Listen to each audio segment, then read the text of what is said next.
Is managing your finances with Peachtree Now Sage 50 making you feel like you're drowning in paperwork?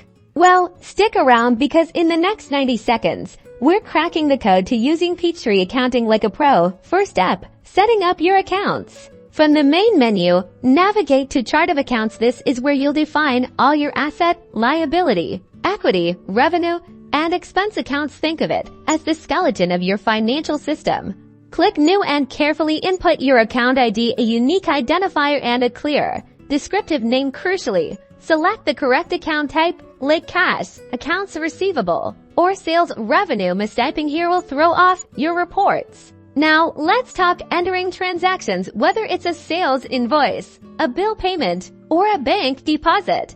Go to the appropriate task window, fill in all required fields, date, customer or vendor amounts, and the correct general ledger accounts. The transaction effects accuracy is key. Ready to see how your business is doing? Navigate to the Reports menu. Peachtree offers a wide range of reports, like the balance sheet, income statement, and cash flow statement. Select the report you want and specify the date range. The reports pull directly from the data you've entered, giving you a snapshot of your financial health. Use these to make informed business decisions. Don't forget Peachtree's budgeting and financial planning tools. Set budgets, track performance against those budgets, and forecast future financial needs. And that's it. You've now got the basic tools to start effectively managing your finances with Peachtree Sage 50. Like this tutorial?